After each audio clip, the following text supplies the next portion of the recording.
大家好，我们是 LLS。Yeah, so right now we are a group of college students and supported by the Ministry of Education in Taiwan. And we are doing this project about the issues of youth losing to believe in themselves when they enter in the first job. Yes. Okay. Yeah. And yes, I can introduce our team members right now. My name is Uni and I'm Tiffany. Yeah. I'm Joyce. Hello. Hello. Hi, I'm Xavier. Hello. Okay. So the reason why we want to interview your organization because I think students in Taiwan don't have really realized that have not really understand the news or like social media. So we want to ask the questions like that. Yeah. Okay. So before we start to ask questions, we want to ask if you are willing to allow us to record or take photos during the interview. Sure. Yeah. Really, thank you, because we will use it for promotion on Facebook or Instagram. Yeah. Okay. Yeah. So maybe we will take your organization on Instagram, but do we need to send it to you before we post it? I think that could be helpful. Okay. Okay, so I think can we start asking our question right now? Sure. Okay. So the first question is because we have searched your projects on the website before, but we want to know more details about it. Can you like share the more detail to us?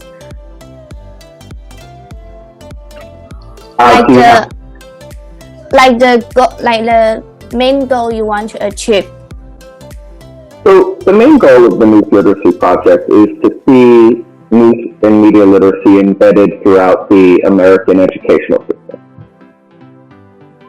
Yeah. So it sounds like it's very important in the people realize how social media affect us, right? That's correct. For many people, especially young people, social media is the main source of information.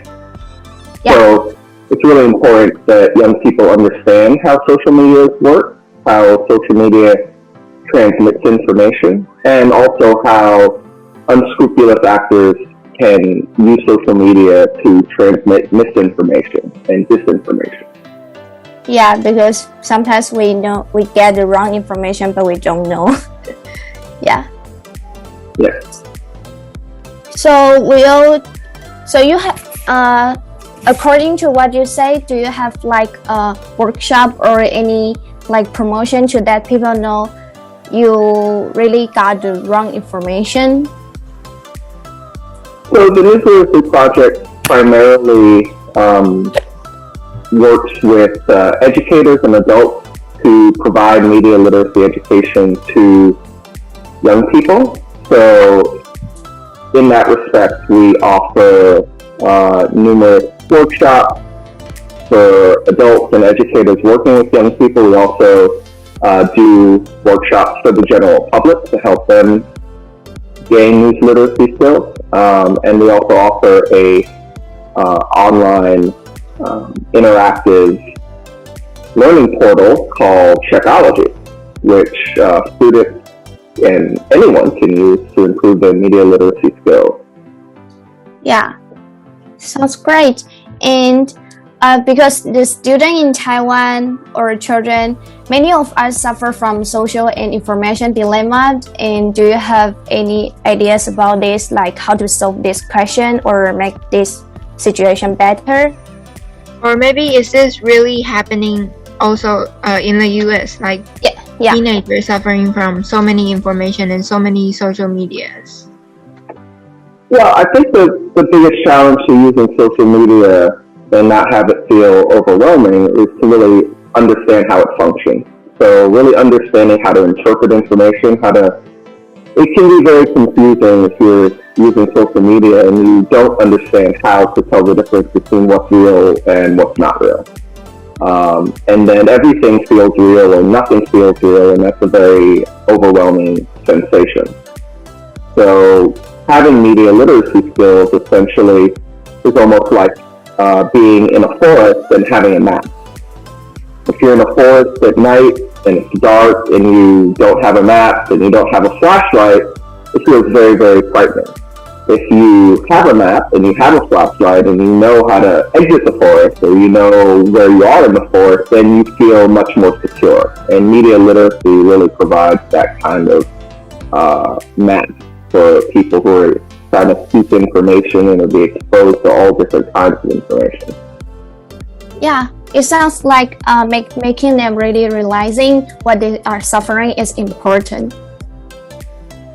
Well, I think it's to take away the suffering. That's the idea, right? So you shouldn't suffer if you're using social media. If you're using social media and you're suffering, then something's wrong. And media literacy and news literacy is one way to address that feeling. Yeah, understand. So I have a question like, what kind of professionals of youth do you want to recruit? I'm sorry, could you repeat the question? As we look over your website, we think that there's a lot of like data visualization and some pictures, informatic things. No. I mean the design of your website. I don't understand your question. If you go on newsnet.org, there's not a particularly large amount of data visualization. So send me. Yeah, okay, sorry. So,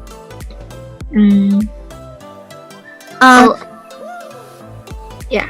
I would like to ask, do you think that, like, people not knowing... What do you mean?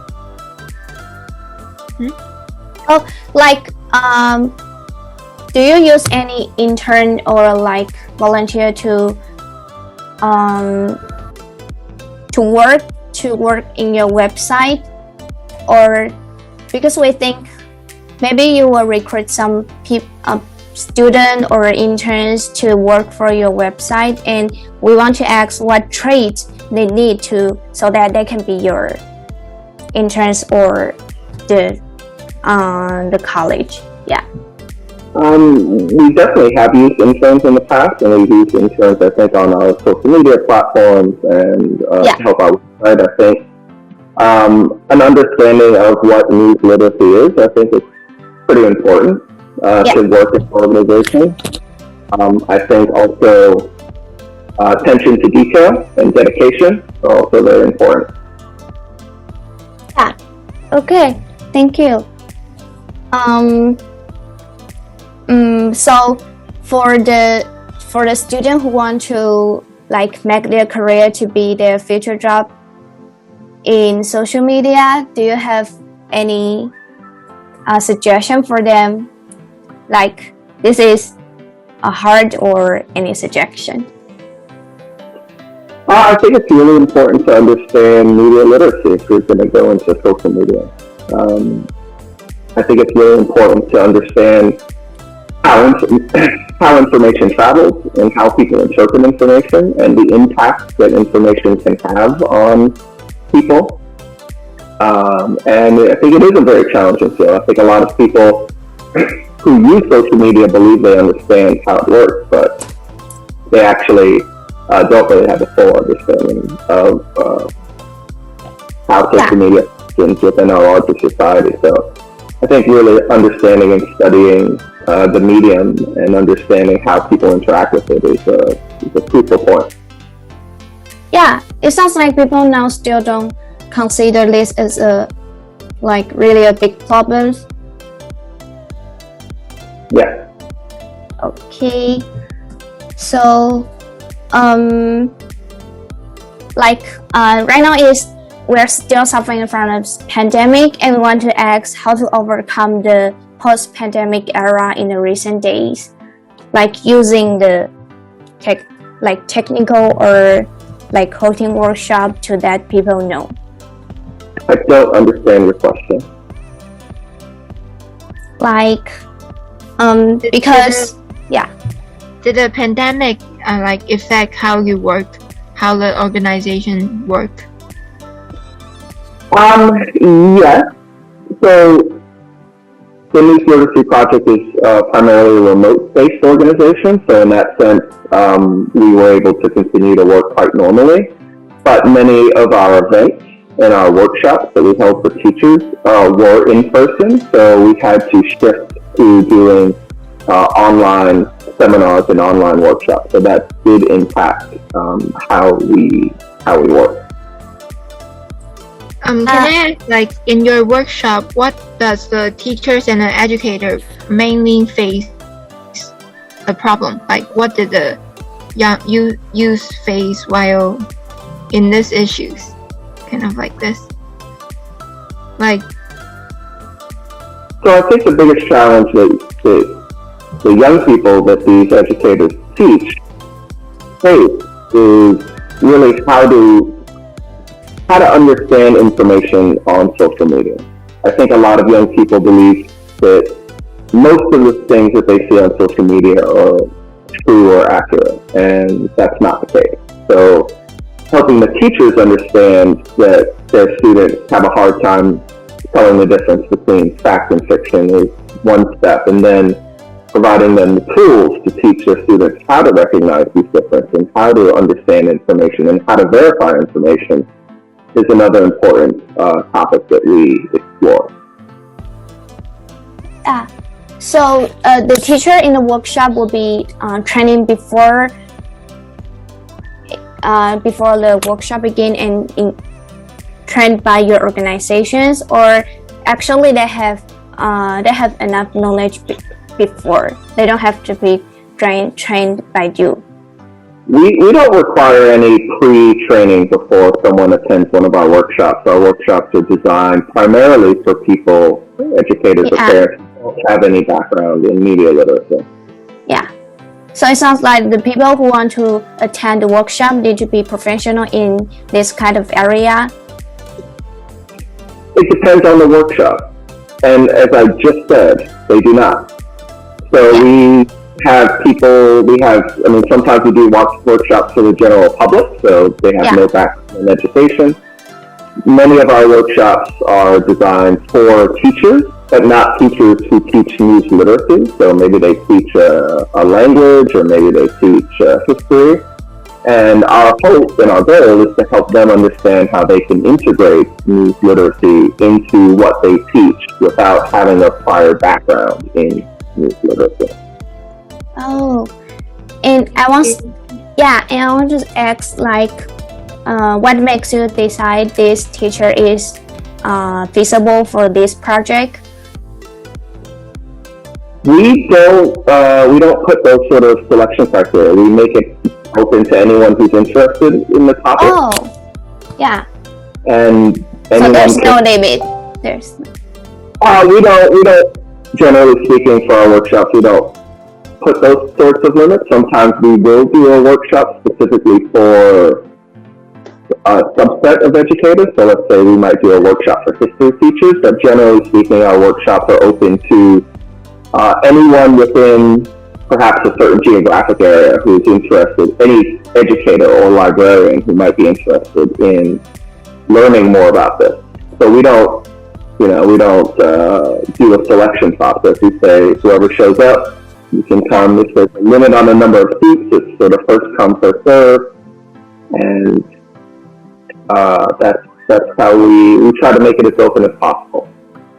Yeah, sounds awesome, because it sounds like you want to make more people want to interested in this area and make them understand actually this is not like a hard things to accept, right? That's correct. Yeah. Okay. I think we have asked all the questions we have prepared, And I want to ask, is there any question you want to ask us? Like you don't understand what we really want to do? No, I think I'm good. Really? So, yeah. So, can we take a picture with you right now? Because maybe we'll use it for the promotion. Yeah, thank you. Okay, listen to me. Take to look at the screen. Okay, 3, 2, 1. Okay. Very thank you. Yeah, thank you for letting us have this opportunity because I think we're still a little team right now and we need more things to know so we can make our teams better. So your advice is very important to us. Yeah. Thank you. Okay. Sure. Yeah, and for the post what we want to do, we will email to you later. Yeah. Okay. Okay, thank you. Bye bye. Bye bye.